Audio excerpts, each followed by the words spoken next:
il est utile de repartir de quelques éléments de bilan qui sont utiles pour nous et ils sont de nature différente. Premier élément de bilan, quelle est l'évaluation des régimes et de leur activité dans les 20 dernières années? Vous avez entendu ce matin, et je les partage, beaucoup de bilans critiques. Bon, on les a entendus à nouveau cet après-midi, donc je ne vais pas évidemment les reprendre. On a cependant deux éléments positifs qu'il faut absolument garder en mémoire. La première étant, et c'est ce que Franck avait indiqué dans son intervention liminaire, la disparition, ou en tout cas la baisse considérable des couches du nombre de très pauvres ou de pauvres dans la plupart des pays qui ont connu une expérience progressiste. C'est une évolution très positive qui n'est malheureusement pas irréversible, au sens où on voit aujourd'hui comment la crise économique et le retour du gouvernement de droite peuvent les remettre en cause, mais malgré tout, il y a des acquis sur lesquels il sera difficile de revenir en arrière. Si vous prenez le cas brésilien, il y a évidemment la Bolsa Familia, mais il y a quelque chose qui a changé la vie encore de beaucoup plus de Brésiliens pauvres, qui est un pays dans lequel il y a autant de femmes de ménage, parce que c'est souvent évidemment des femmes que d'ouvriers. Ces femmes de ménage qui étaient quasiment dans une situation de semi-domesticité, comme on pouvait le connaître à la fin du 19e siècle en Europe, aujourd'hui ont des contrats de travail, c'est la loi qui l'oblige, et ils sont devenus des salariés à part entière, avec des droits sociaux, avec un droit du travail qui change radicalement leurs conditions de vie. Alors, c'est pas dans toutes les régions du Brésil, c'est pas dans toutes les familles, mais malgré tout, ça change les choses à São Paulo, à Rio et dans toutes ces grandes villes. Deuxième apport important, c'est des apports qui viennent de concepts qui vont révolutionner notre façon de voir les choses. Et je voudrais en citer trois qui sont importants. Le premier est bien connu, c'est le buen vivir, qui va résonner avec la critique de l'extractivisme, du productivisme. Le deuxième est souvent moins compris, mais il est très important, et je sais qu'il est plus polémique parfois entre nous, c'est l'idée des droits de la nature, qui nous oblige à faire un pas de côté en rompant avec une vision qui est celle de la modernité occidentale, qui est celle de l'anthropocentrisme, du cartésianisme, qui considère que la culture par raison est au-delà de la nature, au-dessus de la nature. Une vision qui est remise en cause par la vision du monde, la cosmogonie des peuples, en gros des hauts plateaux d'Amérique du Sud, et qui ont été portés par des réformes constitutionnelles en Équateur, et par des propositions de charte fondamentale des droits de la nature portées par la Bolivie aux Nations Unies. Donc même si tous ces concepts n'iront pas jusqu'au bout, et on voit comment dans ces pays-là, le développement des politiques extractivistes remettent en cause tant le buen vivir que les droits de la nature, mais de même que chez nous, des termes comme liberté, égalité, fraternité ont disparu pendant plus de 50-60 ans après la Révolution française, ils sont revenus et ils sont restés malgré tout dans notre imaginaire politique, et ces termes-là vont rester et sont très importants pour faire ces changements de point de vue, ces pas de côté qui ne sont pas forcément dans nos traditions. Autre élément important dans les sciences sociales et dans ce qu'il nous apporte issu d'Amérique latine, il y a un penseur qui a été cité ce matin par Emilio Tadei, qui est aussi un militant et un ami, Aníbal Quijano, qui s'est éteint il y a quelques semaines à peine, et qui a profondément changé le point de vue de beaucoup d'entre nous, et j'espère à terme de nous tous, sur toute une série de choses, en particulier sur l'idée de la colonialidad del poder. Comme tu l'as dit, c'est le fait que non seulement les États, mais le pouvoir de façon plus générale est marqué par une colonisation qui a eu des effets tout à fait importants, évidemment en reproduisant le patriarcat, Florenzen en a parlé beaucoup ce matin, les rapports d'oppression et de domination économique, mais aussi une question raciale qu'on oublie souvent. L'esclavage existait bien avant la conquête par les Européens de l'Amérique, Rome, la Grèce et des tas d'autres civilisations nous l'ont montré. La haine de l'étranger a toujours existé, les Métèques, on s'en est toujours méfié, mais l'idée de considérer que cette discrimination est liée à la couleur de la peau, ça c'est tout à fait nouveau. C'est la controverse de Valladolid, donc c'est le XVIe siècle espagnol qui va codifier le fait qu'à cause de la couleur de leur peau, les Indiens sont inégaux par rapport aux Blancs. Théorie qui va évidemment très vite être étendue aux populations d'origine africaine ou noire, qui va conduire au Code noir, bien connu malheureusement en France à l'époque de Colbert, mais donc toute une vision dans laquelle la race est complètement intégrée dans la construction d'un pouvoir colonial qui est au cœur de la construction tant de l'Amérique latine que de l'Europe. Les deux sont indissociables. Et cette théorie-là, qui a été reprise par beaucoup de penseurs, je pense à Emmanuel Wallerstein, qui a écrit un très bon bouquin là-dessus, et à d'autres, historiquement vient d'Aníbal Quijano et des penseurs latino-américains qui a participé au mouvement de réflexion sur les théories de la dépendance, hein, donc évidemment Hannibal, comme Samir Amin, lui aussi disparu il y a très peu de temps, comme Gunther Frank, comme Arrighi, comme toute une série de penseurs de cette école-là, mais la spécificité de la colonialité del poder, c'est l'Amérique latine, c'est Quijano, qui était dans la tradition de Mariátegui. Donc toute une école de pensée auquel il faut s'habituer. Hein. Pour vous donner un exemple, il n'y a pas un livre de Quijano qui est traduit en français, en tout cas à ma connaissance, hein, ce qui montre à quel point on est aujourd'hui à côté de tout ça. Hein. De même que le penseur qui est aujourd'hui le plus influent en Amérique latine, dans l'espace lusophone ou hispanophone, qui est probablement Bonaventura dos Santos, hein, qui est le grand sociologue portugais, l'équivalent du Bourdieu au Portugal. Rien n'est quasiment traduit. Hein, un petit papier dans le dernier bouquin de gauche du XXIe siècle qui est sorti l'an dernier, mais c'est à peu près tout. Donc ça, c'est des choses sur lesquelles il faut revenir. Maintenant, et je finis là-dessus, il y a 3 questions politiques qu'on va retrouver en permanence. La première, et c'est une vieille question, donc là-dessus il n'y a pas de nouveauté, mais elle est revisitée par l'expérience latino-américaine, c'est les degrés de rupture. C'est une question importante parce que ce qui est particulier dans les expériences latino-américaines, c'est que toutes les victoires ont été des victoires électorales. Hein, au XXe siècle, les changements sociaux, les révolutions, c'était des effondrements, des guerres civiles, des insurrections, et on l'a connu de la révolution russe au Nicaragua, de la révolution sandiniste. Hein, bon. Au XXIe siècle, toutes les victoires dont nous parlons, de Chavez aux toutes dernières, c'est à chaque fois à la suite d'un processus électoral. Mais le processus électoral ne veut pas dire qu'on ne peut pas changer les choses. Et on voit dans le drame que connaît aujourd'hui le PT, Lula et Dilma Rousseff, à quel point le fait en 2002 de ne pas avoir voulu changer un système dans lequel, pour des raisons structurelles et institutionnelles, les latifundistes contrôlent l'Assemblée nationale. Jamais le PT n'a eu plus que 20% des sièges à l'Assemblée nationale brésilienne au plus haut de leur existence.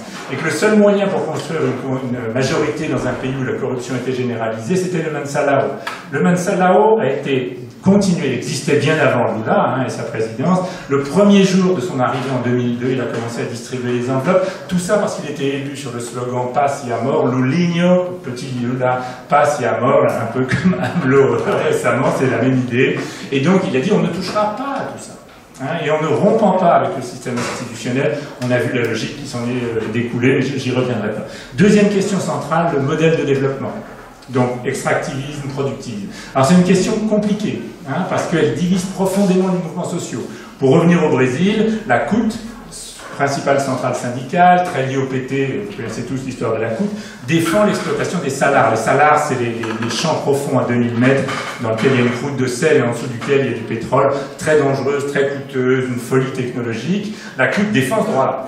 Elle demande à ce qu'il y ait l'exploitation du pétrole pour le bien du peuple brésilien. On va retrouver la même chose en Bolivie, avec des débats évidemment sur le lithium, mais bien au-delà, puisque le gouvernement aujourd'hui d'Evo Morales veut transformer, un peu comme en Asie, le Laos, la Bolivie en pile électrique de l'Amérique latine, avec des méga-projets de barrages gigantesques qui sont censés fournir suffisamment d'électricité, pas seulement pour la population bolivienne, mais aussi pour l'exporter en Argentine, au Brésil et ailleurs. Donc c'est des questions centrales qui divisent les mouvements et qui là vont résonner avec beaucoup de nos luttes en Europe comme dans beaucoup de pays du Sud. Vous prenez des pays comme l'Inde, des pays les plus centraux par sa place économique, démographique, mais aussi par la puissance de ses mouvements sociaux. Le mouvement communiste indien divisé entre PCI, PCM, PCI, ML et autres a toujours été extrêmement productiviste. Il défendait le nucléaire, les grands travaux, la grande science.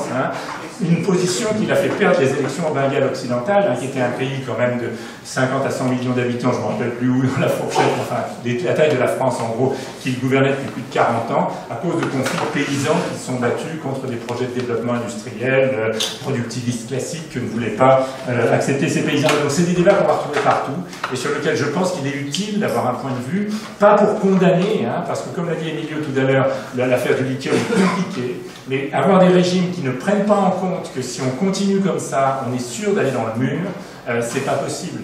L'exemple que je donnais tout à l'heure du Venezuela, où le taux de dépendance au pétrole du budget fédéral, du budget gouvernemental, n'a pas changé d'1% en 20 ans, est un constat terrifiant d'incapacité et d'impuissance pour des raisons XY, je ne rentre pas, parce qu'évidemment les raisons sont multiples, mais ça, ne pas prendre ces questions-là dès le début, est évidemment une garantie d'échec à l'arrivée, et on voit bien que derrière, c'est aussi une des causes profondes, et je crois que là aussi ça a été dit par Emilio ce matin sur l'extractivisme, comment le développement massif de l'extractivisme agricole en Argentine, comme au Brésil, fournit à une classe de latifundistes les moyens économiques et politiques de gagner par l'élection de Macri et par le coup d'État constitutionnel contre Dilma Rousseff. Donc c'est pas des choses indépendantes, c'est pas seulement l'économie qui va fournir un peu d'argent pour payer la Bolsa Familia, c'est une économie qui a des conséquences politiques et des modèles de développement qui coûtent extrêmement cher à la gauche progressiste, et donc c'est une question qu'on ne peut pas oublier. La dernière question, à mon avis, c'est la question du rapport au pouvoir et aux stratégies de conquête du pouvoir. Alors, c'est une question compliquée, puisque quand vous regardez le bilan des différentes équipes de ces gouvernements progressistes, il y a quelque chose qui est partout pareil, qui est l'idée du fuerte liderazgo, c'est-à-dire de la personne plus ou moins charismatique, mais qui incarne le changement et qui va être au cœur de la prise du pouvoir et de la conquête et du maintien du pouvoir de ces gouvernements progressistes, au point, par exemple, qu'Evo Morales, qui a fait voter une constitution qui limite à 2 mandats le fait de pouvoir être candidat. Il a fait, ce changement de constitution qui lui a permis de considérer que le mandat précédent n'existait pas. Donc là, il finit son 3e mandat. Et malgré cette réforme constitutionnelle qu'il a lui-même initiée, et malgré le fait qu'il ait perdu un référendum qui voulait remettre en cause cette affaire des 2 mandats, il va quand même se présenter pour un 4e mandat. Donc là, on voit que le problème est absolument majeur. Alors, c'est une question qui renvoie à des problèmes institutionnels latino-américains. Les modèles latino-américains, c'est pas comme en Europe. En gros, c'est des copies avec des différentes nuances du modèle nord-américain, c'est des systèmes présidentiels dans lesquels le pouvoir du président est considérable. Nous, on connaît un peu en France, on est les seuls en Europe à avoir ça, et on voit à quel point le côté monarchie élective, qui est bien connu en France, est un peu l'équivalent de ce que vous avez en Amérique latine, ou ce qu'ont les latino-américains, très très différent de l'Angleterre, de l'Allemagne ou de l'Espagne, pour prendre cet exemple-là. Le problème, c'est que d'un côté, ces leaders charismatiques ont utilisé quelque chose que souvent les forces progressistes avaient oublié. C'est qu'on ne gagne une élection que si on est vraiment candidat au pouvoir. Ce qui a été la force de Chavez, c'est ça. Et Edgardo Lander, qui est un ami extrêmement critique de gauche radicale, mais très très critique du pouvoir vénézuélien, c'est un des plus critiques, dit lui-même que la gauche vénézuélienne n'a jamais pu, tout courant confondu, dépasser 5%. Et que sans Chavez, la gauche serait toujours à 5%. Et Chavez a simplement changé les choses en disant il a fait un premier coup d'État qui a foiré, il a été en prison, il a été libéré, il y a eu l'insurrection de Caracas, et suite à ça, il a dit on va gagner les élections et on va changer le pays par la victoire électorale. Et c'est la première qui a dit ça, et les autres ont suivi derrière. Et on a vu comment en Europe, cette chose-là, cette vision-là, a changé radicalement les possibilités de victoire électorale de gouvernements progressistes, quoi qu'on pense de leur politique. Prenez Tsipras. Au moment où la crise grecque commence, on a 2 partis. On a Syriza, que vous connaissez tous, qui est à moins de 3%, et qui a une base syndicale très faible. On a à côté le QQE, KKE, Parti communiste orthodoxe assez sectaire, je ne rentre pas dans les détails et les qualificatifs, qui est à 6% ou 12%, le double de Syriza, et qui a une base sociale bien plus importante. La différence entre les deux, c'est qu'au moment où la crise commence, Syriza dit « on va se présenter pour gagner et changer le pays ». Est-ce qu'ils le font? À mon avis, pas vraiment, mais c'est un autre débat. Alors que le QQE a continué à dire ce qu'il faut, c'est le pouvoir populaire, des assemblées d'habitants qui vont changer grâce à un processus de type soviétique. Bon, un truc qui, évidemment, n'a pas convaincu un seul électeur et qui explique pourquoi il est resté au même niveau, contrairement à Syriza qui est monté. Et prenez Podemos ou prenez France Insoumise, ils ont l'un et l'autre eu leur victoire électorale par cette idée qu'ils pouvaient gagner par l'élection. Et ça change tout. Plutôt que de dire il faut rééquilibrer la gauche, se présenter pour soutenir les luttes, toutes choses que les différents courants de la gauche radicale du Parti communiste ont défendu et continuent à défendre aujourd'hui. Face à ça, on a donc des choses à utiliser et à apprendre d'eux-mêmes. Mais en même temps, je vais me mettre à parler comme Macron, mais en même temps, le problème de cette vision-là, c'est qu'elle peut produire un pouvoir personnel qui ne laisse pas d'espace démocratique. Et c'est ce qu'on voit dans tous les pays latino-américains, y compris Bolivie, qui a un des résultats économiques positifs, mais où il y a une tentation, disons, de Evo Morales d'étouffer les mouvements qui ne pensent pas comme lui, voire, alors il n'y a pas eu encore d'emprisonnement, mais on sent qu'à chaque fois c'est borderline, on est juste sur la limite. Bon. Et ces débats-là, on va les retrouver chez nous. On va les retrouver chez nous, on va les retrouver en Espagne, on va les retrouver en France, on va les retrouver dans toute une série de pays. Et ma phrase de conclusion, parce que ça, c'est des débats que vous connaissez bien, c'est quelque chose qui est très important dans les mouvements altermondialistes, parce qu'on est aujourd'hui à un point tournant où on voit bien que ce qui a été porteur dans les années 2000, et en particulier les forums sociaux, sont aujourd'hui en fin de cycle. Le Forum social européen a été dissous il y a une dizaine d'années. On a tenté l'Alter Summit, enfin un on très général, pour essayer de remplacer ce cadre très utile de coordination européenne qui n'a pas vraiment fonctionné, qui de fait aujourd'hui est paralysé. On n'a plus de cadre commun en Europe.